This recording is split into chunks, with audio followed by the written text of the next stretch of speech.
Hello students, IIT brain में आपका स्वागत। आज हम फिजिक्स में एसएस क्रोटो के प्रॉब्लम 1.83 पे डिस्कस करेंगे। सो एक बार आप पहले क्वेश्चन सुने।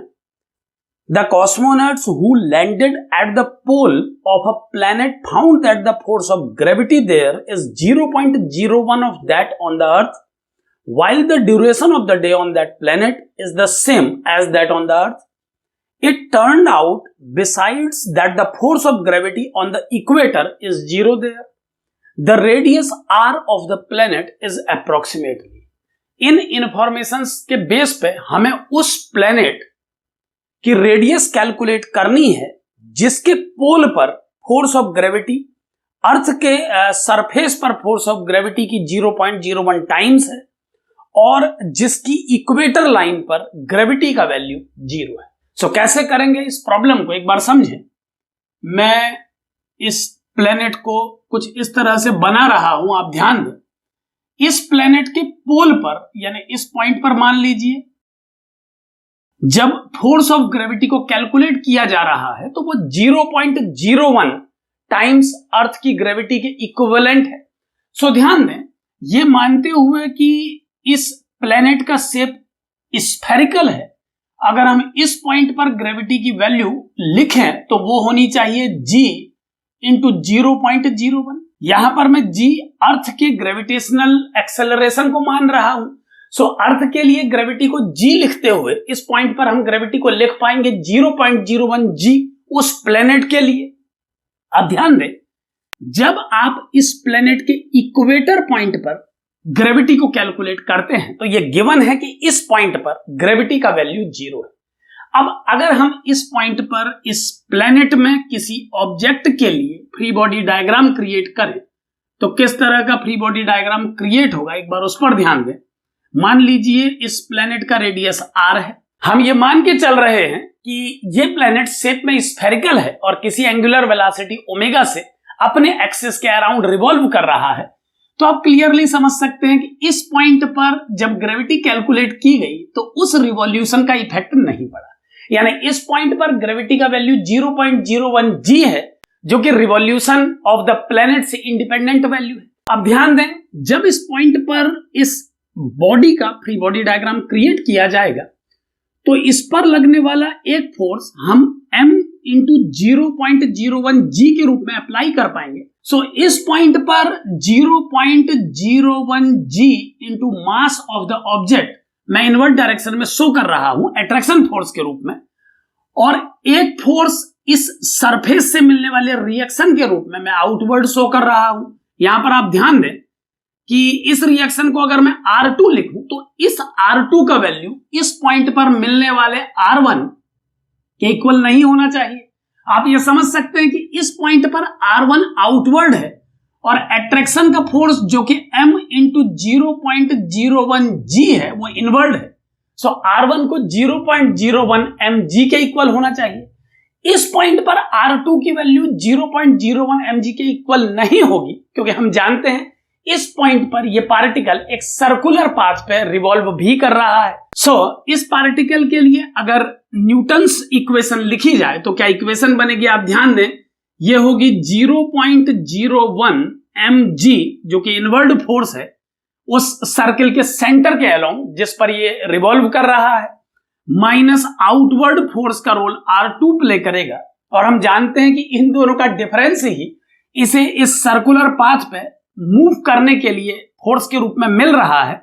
सो मैं इसे मास इंटू एक्सेलरेशन के रूप में लिखूंगा।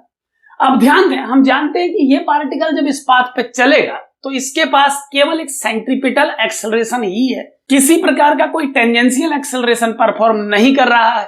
सो मैं इस एक्सेलरेशन को सेंट्रीपिटल एक्सेलरेशन के रूप में लिख रहा हूं।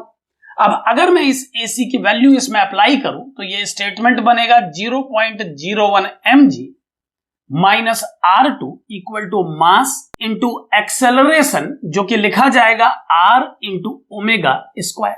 सो कुछ इस तरह की इक्वेशन दी जाएगी इस पॉइंट के लिए, और जो R2 का वैल्यू हमें मिलेगा उससे ही हम कैलकुलेट कर पाएंगे कि इस पॉइंट पर इफेक्टिव ग्रेविटी का वैल्यू कितना है। अब ध्यान दें, इस प्रॉब्लम में ये गिवन है कि इस इक्वेटर पॉइंट पर आते आते फोर्स ऑफ ग्रेविटी का वैल्यू इस प्लेनेट पर 0 हो जाता है, तो आप समझ सकते हैं कि मुझे R2 का वैल्यू 0 अप्लाई कर देना चाहिए।